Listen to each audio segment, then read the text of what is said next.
कभी चिंतन शरीर या रोग का हो। इसलिए हम प्रिंस जी जबलपुर से। राधे राधे महाराज जी। महाराज जी, जब आप गंगा किनारे रहते थे तब आपको कई दिन तक भूखे रहना पड़ता था, फिर भी आप शरीर से बहुत बलवान थे ऐसा बताते हैं। हम दिन भर खाते रहते हैं महाराज जी, फिर भी दुबले पतले से हैं हमारे। इसका क्या कारण है? हम प्रसन्न रहते हैं। आज भी हम अभी अपने जनों से किसी से कह रहे थे कि हमें रोग के चिंतन करने का स्वभाव नहीं है।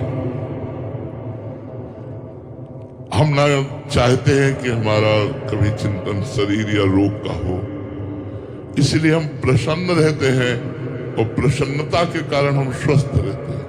भयानक रोग होने पर किडनी फेल है, रोज डायलिसिस हो रहा है, और पर हम एक अपने को स्वस्थ मानते हैं, हम बीमार नहीं मानते। और भगवान का चिंतन और ऐसी हम दिनचर्या बनाते हैं जिससे हम ये सोच ही ना पाए कि हम रोगी हैं। तो स्वस्थता प्रसन्नता से जुड़ी हुई है। नहीं, आप चाहे रबड़ी पाओ, आपको टेंशन में रख दिया जाए तो आप स्वस्थ नहीं रहेंगे। आप नमक रोटी पाओ और आप प्रसन्न रहो तो आप में बहुत बल तेज आगे आ जाएगा। तो गंगा जल में संपूर्ण सामर्थ्य है। जैसे गौ के दुग्ध में, वैसे गंगा जल में हमने अनुभव किया है। गंगा जल में वो सब पोषक तत्व हैं जिनसे आदमी मरेगा नहीं और पौष्टिक बलवान होकर के चलेगा। 2-4 दिन थोड़ा नए नए में लगेगा ऐसा, पर अभ्यास करने पर, जैसे नर्मदा जी हैं, गंगा जी हैं, इनके जल में पोषक तत्व है जो हमें चाहिए जीवन जीने के लिए, वो उसमें है। तो जैसे भूख से व्याकुल होकर गंगा जल भर पेट पीते थे, हमें बिल्कुल वैसे ही पावर आता था जैसे गाय का दूध पीने पर। हमें कभी निर्बलता का, आज भी निर्बलता का अनुभव नहीं। यद्यपि हमारी सामर्थ्य नहीं कि मैं खड़ा होकर चल पाऊं, लेकिन हमारे अंदर उत्साह इतना है कि मतलब स्वस्थ पुरुष को भी कुछ नहीं सकते। ऐसा स्वस्थता है अंदर, प्रसन्नता है, वो भगवान की शरण के कारण। तो बात भोजन की नहीं है, बात चिंतन की है कि आपका शरीर दुबला पतला या मोटा होना कोई खास बात नहीं। स्वस्थ होना, प्रसन्न रहना, सही चिंतन होना, ये बात देखी जाती है कि आप स्वस्थ हैं, मतलब प्रसन्न हैं, आपका चिंतन ठीक चल रहा है, ये खास बात होती है। तो भगवान की कृपा से भूखे रहने पर भी चिंतन नहीं बिगड़ता था। अगर अन्न का चिंतन हो तो फिर बिगड़ जाए। चिंतन भगवान का रहता था और गंगा मैया का दुग्ध पान करके पुष्ट रहते थे।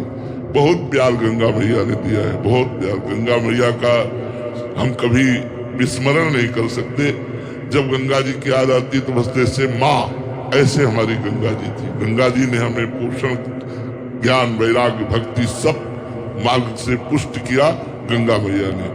धन्य है जो गंगा जी का सेवन करते हैं, वो धन्य है। और एक दिन धन्यता का अनुभव करेंगे। गंगा जी कोई साधारण नहीं, ब्रह्म द्रव है, साक्षात भगवत स्वरूप है, श्री कृष्ण स्वरूप है। भगवान शंकर ने अपने मस्तक पर इसीलिए धारण किया। गंगा जी अपार महिमा युक्त है। तो गंगा जल पीने मात्र से ऐसा बल, अब तो लगभग 28 वर्ष 29 वर्ष हो गए होंगे गंगा जी की धारा नहीं देखी, क्योंकि वृंदावन खंडवास और वैसी दिनचर्या है। पर मन कभी कभी व्याकुल होता है। वो गंगा के किनारे का दृश्य जो है वो हृदय को चुराता है। यार क्या जीवन था, किसी से कोई संपर्क नहीं, कोई मतलब नहीं, आकाश वृत्ति से जो मिल गया खाया नहीं, गंगा किनारे पड़े, हर समय भगवदानंद में डूबे। ये कोई सत्य वस्तु नहीं है, आप सच्ची मानिएगा। ये सब माया का प्रपंच है।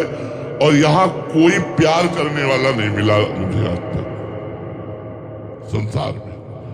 पाए जान जगत में सब जन कपटी कुटिल कलयुगी तंजू। सामने कहेंगे मैं आपका, और पीछे यही बात कितने से बोले हुए हैं। सामने ऐसा प्रदर्शन करेंगे, पीछे क्या है।